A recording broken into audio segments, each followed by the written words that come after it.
Welcome to MPC, Milwaukee's philanthropic community, where we highlight nonprofit leaders and everyday heroes who are making an impact in our community through their purpose, their passion, and their generosity. I'm your host, Jill Economou, and I invite you to join me for a conversation about how our guest is making a difference and learn how you can make a difference as well.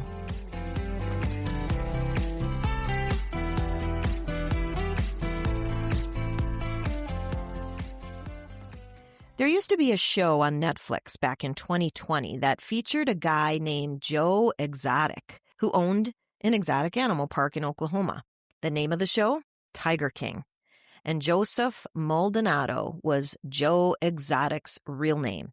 The show received positive reviews initially until it was revealed that Maldonado was accused of abusing and exploiting wild animals. It quickly received criticism from conservation and animal rights groups and eventually met its demise after only 3 seasons, I think it was. Now, there's a lot to the story, but suffice to say that Maldonado was found guilty of falsifying wildlife records and violating the Endangered Species Act. Now, I never watched the show, but I was aware of the controversy associated with him. And I'm pleased to report that a significant number of animals formerly under Maldonado's care have been moved to various licensed wild animal sanctuaries across the U.S. So all I have to say is thank God for animal sanctuaries. Because I'm an animal lover, I was curious, how many animal sanctuaries do we actually have in Wisconsin? Well, did you know that we have 32 wildlife sanctuaries in Wisconsin, but most of those focus on native wildlife rehabilitation.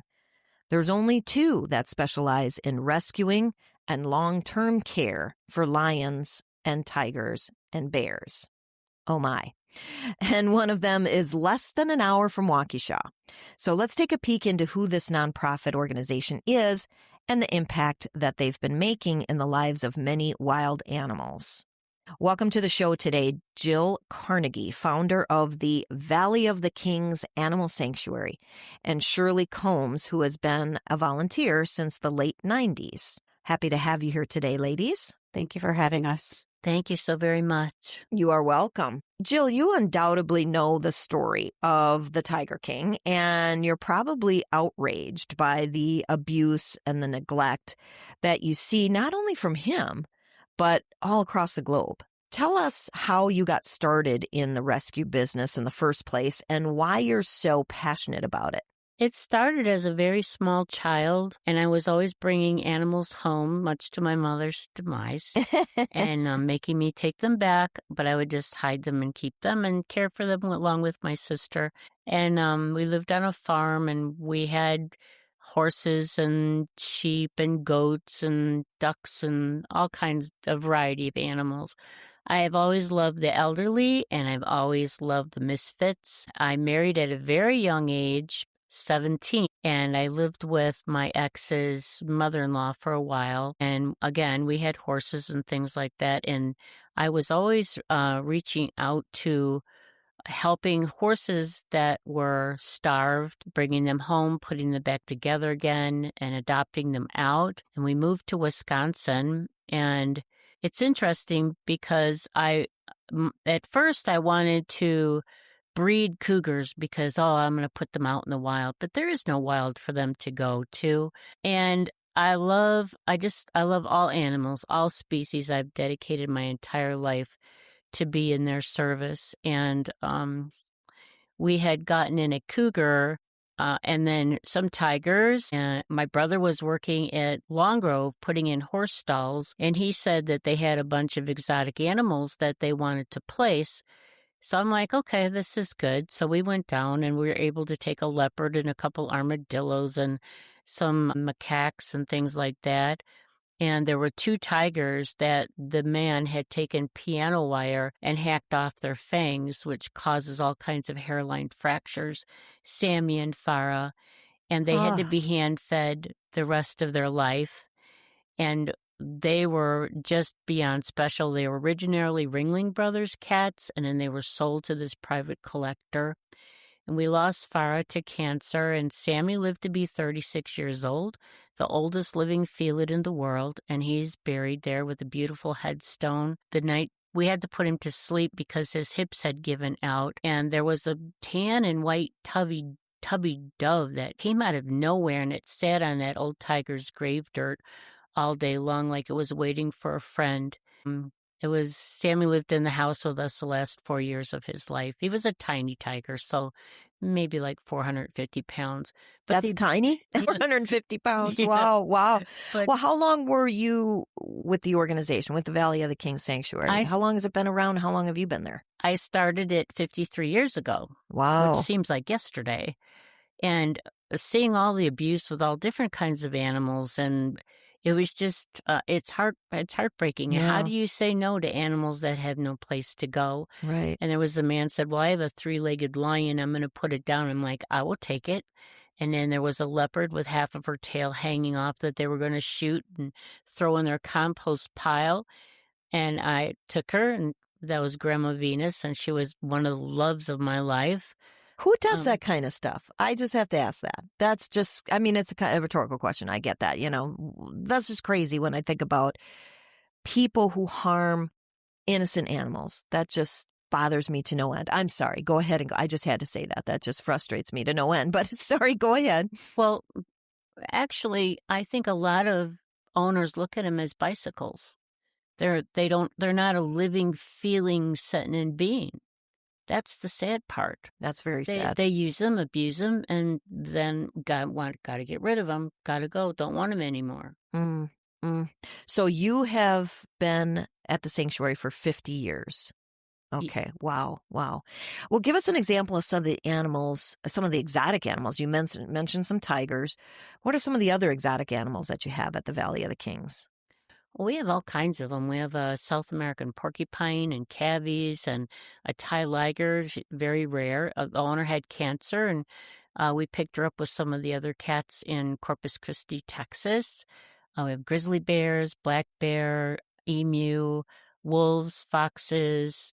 Oh boy, all kinds of different animals. Okay. Well, so I've heard stories of people buying an exotic animal, like some of them that you mentioned. Or let's just say that they're not a typical pet. They buy them as a baby, and then they grow out of that safe to handle stage. Or maybe there's a surplus of farm or domestic animals that also grow out of that safe to handle stage. Tell us what happens to them after that point.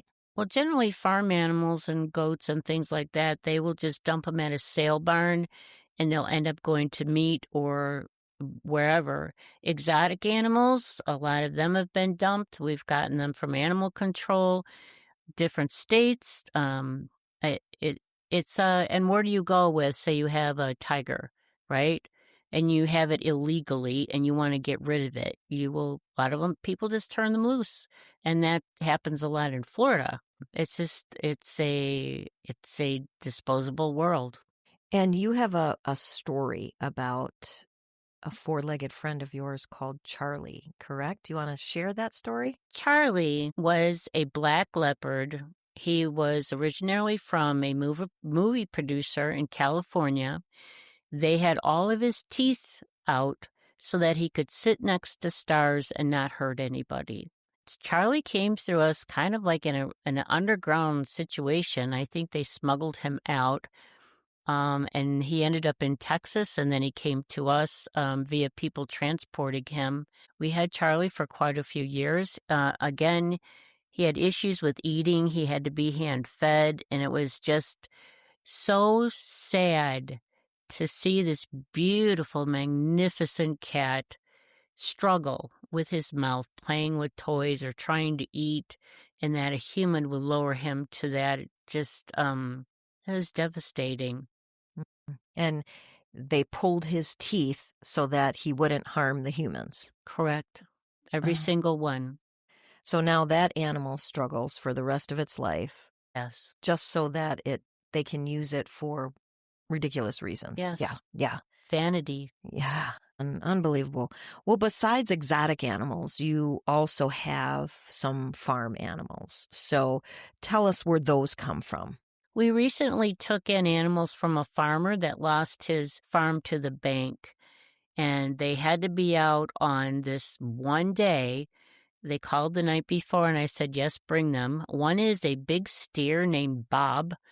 Bob the steer. He weighs about 1,200 pounds, Oh maybe a little my. bit more.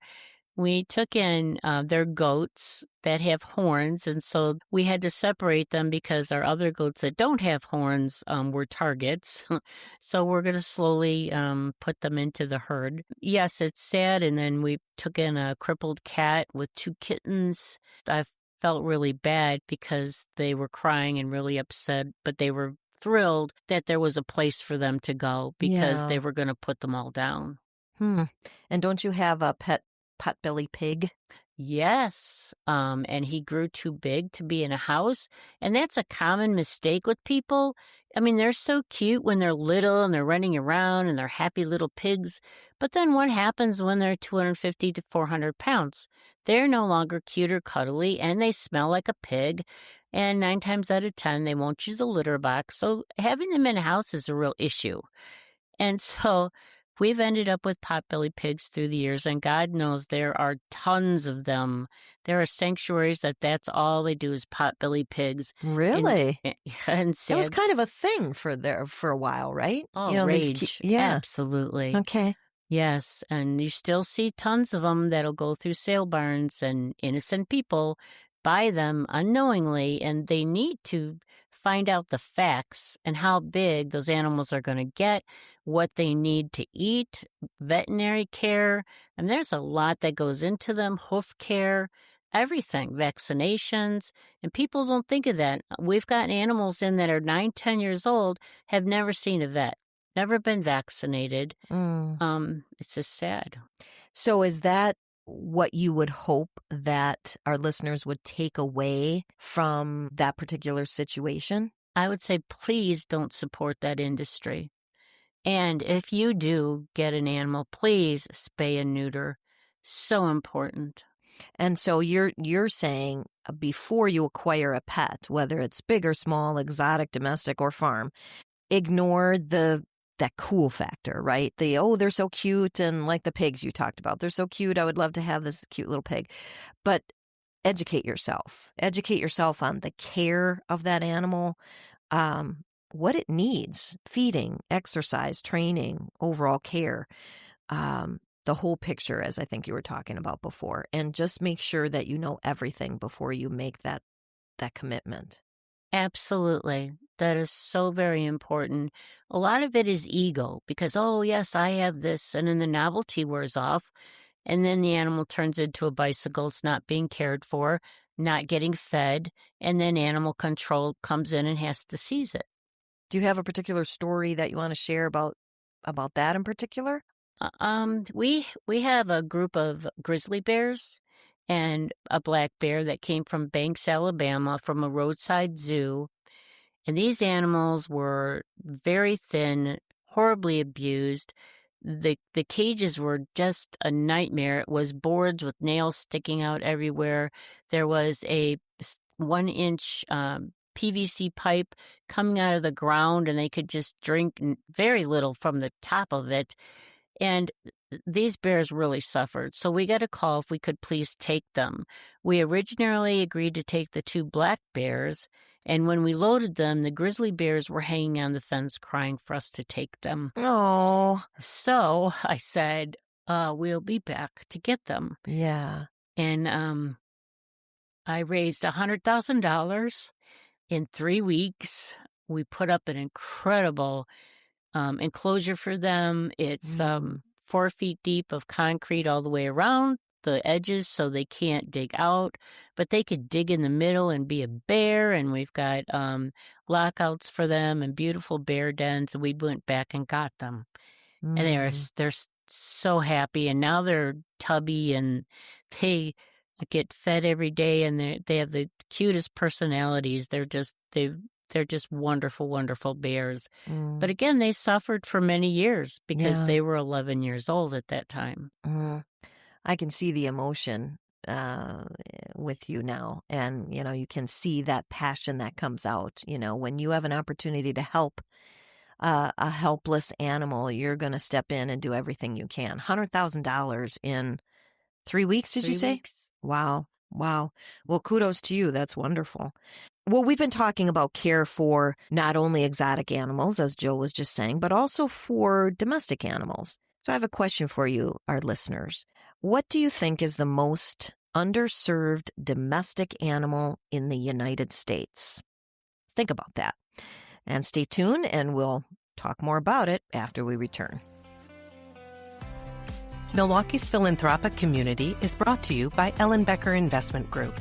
This year, EIG celebrates 30 years of thoughtful growth, personalized service, and community impact. From a kitchen table vision to a boutique wealth management firm, EIG has always put people first, offering transparent advice, fiduciary care, and education that empowers families for generations. To learn more, visit ellenbecker.com. Welcome back to MPC, Milwaukee's philanthropic community. I'm your host, Jill Economou, and my guests today are Jill Carnegie and Shirley Combes from the Valley of the Kings Animal Sanctuary.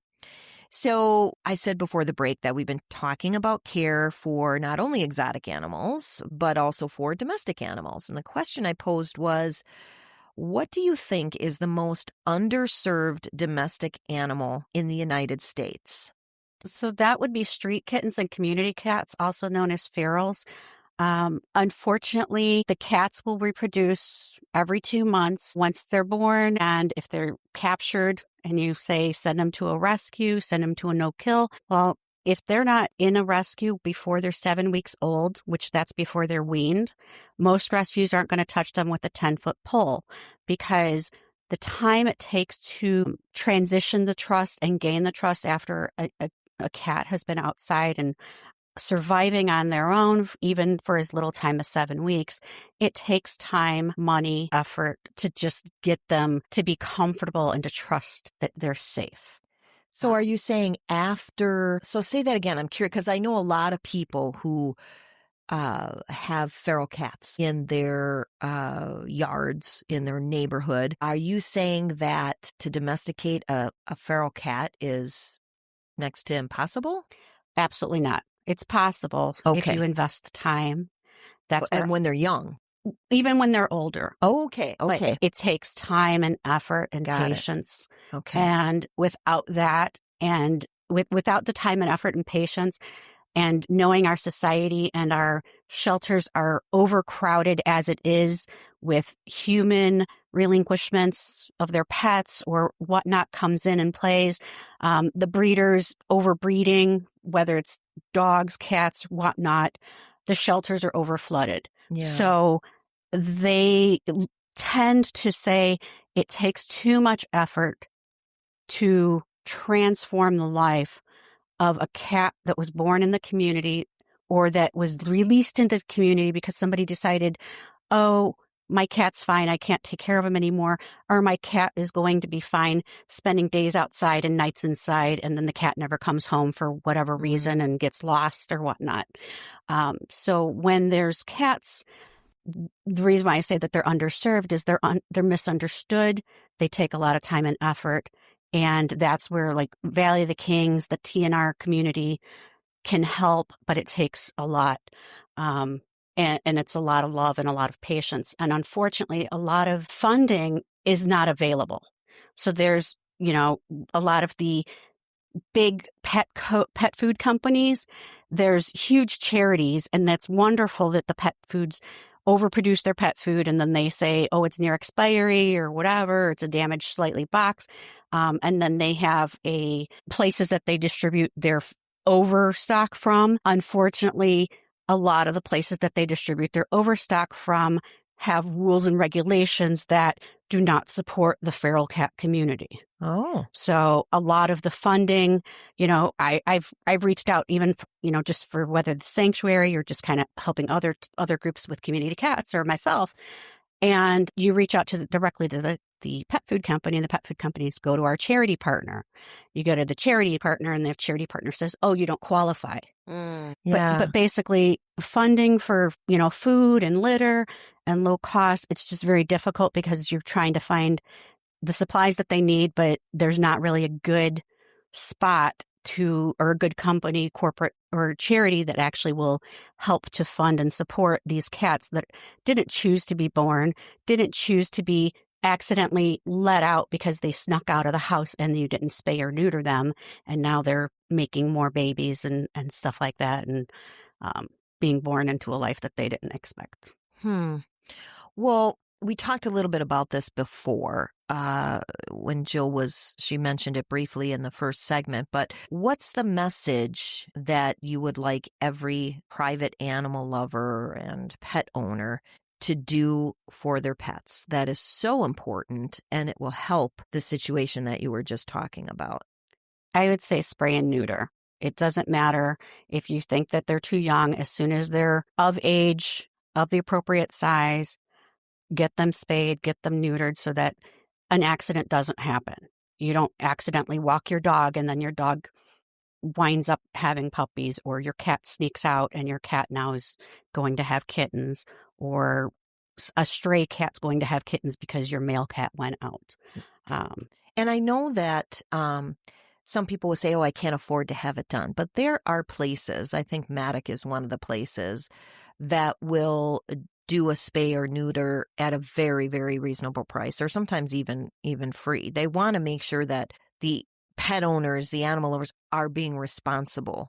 There are plenty of dogs and cats out in the community to be adopted. There's no reason to have these poor animals keep reproducing. So your message then would be spay, neuter in large letters, right? In large letters, and exactly what you said is there's always ways. We know traditional veterinary is highly expensive, but there are resources within the community that help to lower that cost and make that a possibility and enable those things to happen. Yeah, I know my mother had a spay cat. Well, it didn't help that she fed them and made a warm bed for them in her shed so that they wouldn't get cold in the wintertime. But when the mama had babies for the second time, and she kept one, gave some to family members, and then took the rest to Haws or maybe even Wisconsin Humane Society. But she finally ended up, I don't know if trapping is the right word, but she was able to get the mama cat,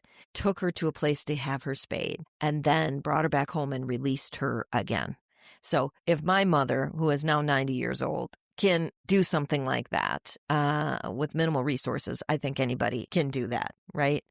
That's the responsible and the loving thing to do. Well, you do such wonderful work at the sanctuary, and I'm so impressed. I actually chose to donate and become a member after learning more about the many ways that you make a difference for animals. If you could prioritize your top needs right now, so let's say there's animal lovers listening, whether it's exotic or domestic animal lovers, what would your priorities be right now? I would say the number one priority is volunteers. We have such a variety of residents. I like to call them residents as opposed to animals. Okay. We have such a variety of residents, and we have our community cat community, our kittens.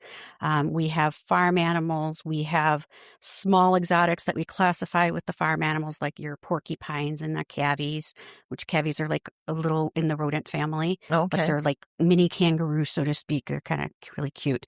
And then we have exotics.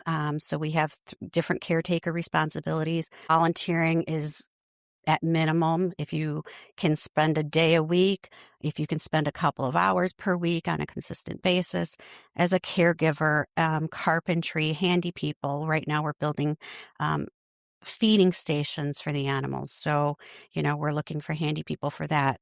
And you've been a volunteer for over 25 years. I've been a volunteer for over 25 years, and I've filled in all those roles. And, I've started off, let me just take the garbage out and sweep up the areas that I did the exotics. So I did the lions and the tiger pens and learned how to do it, how to be safe.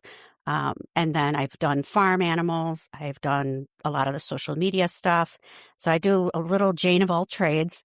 But yeah, I mean, volunteering, there's a lot of roles. There's also transport roles. A lot of times we get donations and we just need some help with pickup trucks of like Okay. meeting at a destination in Northern Illinois and taking it up to the sanctuary or somewhere in Wisconsin. So just kind of those kinds of things. It's important to make sure the audience understands that this is not a zoo. Exactly. You can't just come, and I know when I was talking to you, Jill, you wanted to make sure that I understood that. It's not a zoo for people to come and pet the animals and, oh, how nice. But you can become a member and you can come and see the animals and learn about them. And then perhaps you eventually become a volunteer, like you said, Shirley. What are some of the other priorities? Funds, medical, supplements, foods, construction materials. We do have a small core weekly staff because we can't rely on volunteers 100%. So for salary, we really do have a need for grant writers. We are 100% publicly funded. We do not receive any aid from the state or the government. So definitely funding for that and yeah, volunteers and funding. So volunteers for sure, funds for medical, food, supplements, payroll, all that good stuff, and also grant writers so Grant that you writers is can another apply part of- for some funding out there, which is so important. Exactly. And it's a skill you have to have. So you kind of have to be willing to learn. Mm-hmm. You don't have to be an expert, but you can start off, let me try to look this up and look that up. I know I've applied and I've got no training and it's like, oh, let me get some samples and find some companies that are close by and ask. Because it doesn't hurt to ask a question. It hurts when you don't ask. Right, right. And so another way that listeners can help to support your mission is to become a member. Talked a little bit about that before. Can you elaborate on that piece? So we encourage you to get involved, meet the animals in person. That's how you learn about the sanctuary. That's how you really connect. Honestly, I've gone everywhere. I actually kind of grew up at a public zoo in Chicago, going there every week and hanging out in the lion area, walking around while my mom was on the phone, because that's where there happened to be a public phone. But it was literally seeing the animals throughout my life and then walking into the Valley of the Kings for the first time. I happened to see them on a TV show. I got a membership for my birthday and I was hooked. It was like the animals are not pacing. The animals are full.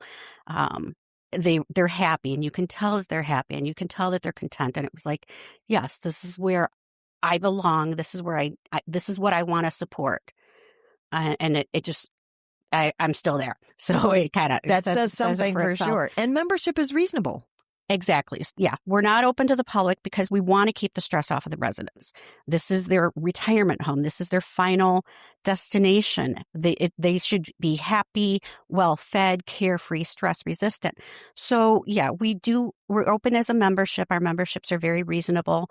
We do 6-month memberships, 1-year memberships, family memberships, individual memberships. So there's something for everyone. So if somebody's like I can't remember what it is, but the summer in the Florida or the winter in the Florida and the summer, if there's snowbirds, it's perfect. Get a 6-month membership in springtime. You're good to go. And like I said, the price is less than admission to the movie theater nowadays, depending on, how many people you bring. Right. And while you're there, you may as well volunteer. I mean, you're out there getting to learn and know the animals. You may as well volunteer, right? Exactly. The other thing that we have, we do have a partnership with Bigfoot Recreational Center. We've been doing that for the past several years, where you sign up to do an educational tour visit, and you meet up at Bigfoot. They will bring you out there. We will have a tour guide give you the educational tour and answer any of your questions while you're going on the tour. Learn about the animals, learn about the facility, learn about why it's important. A lot of the stuff what we're talking about is covered in the educational tour so that you have an understanding so you can take it away. Okay. Well, so if somebody's listening and they want to get to Valley of the Kings to learn more or reach out to you, what's the best way for people to do that? Visit us on our website, votk.org. Our website talks about our mission, our purpose, how you can get involved, becoming a member, volunteer. It shows, list out a lot of our volunteer opportunities and goes more in depth of like what types of things that you might be doing, what type of task you might be doing. Or you can visit us on our Facebook page, and there's all sorts of information, ways you can get to membership, volunteer, and our wish list. You have an Amazon wish list, so if somebody's looking to donate some things, you can pop over there. And if somebody were to just Google Valley of the Kings, it takes you to the website, right? Takes you to where you need to go? Okay, so that's always an easy thing.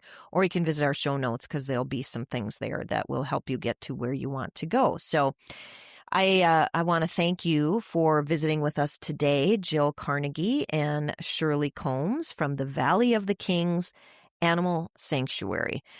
I appreciate you for so many reasons, not the least of which is the rescue and the long-term care for many wild animals across the country. So thanks for being here today and sharing the great work that you do. Thank you so much for having us. It's an honor to be able to speak on such a highly respected podcast. Okay, well, thank you. Thank you very much. Thank you. We're extremely grateful. You're very welcome. Stay tuned next week to hear how another wonderful organization is making a difference and learn how you can make a difference as well. Always remember, whether you're at home, at work, or out in the community, find a way to be a blessing and give a blessing. Have a great day. Thanks for listening to this episode of Milwaukee's Philanthropic Community, brought to you by Ellen Becker Investment Group. If something in today's conversation resonated with you, share it with a friend or family member. And if you haven't already, subscribe so you never miss an episode. At Ellen Becker Investment Group, we believe education and community impact go hand in hand. That's why we love bringing you thoughtful insights from leaders and organizations who care deeply about making a difference in Milwaukee and beyond. Please note, this podcast is intended for general informational purposes and to highlight philanthropic efforts in our community. The opinions and missions expressed on MPC do not necessarily reflect the opinions of Ellen Becker Investment Group employees and leaders. For more resources, visit ellenbecker.com. We'll see you next time.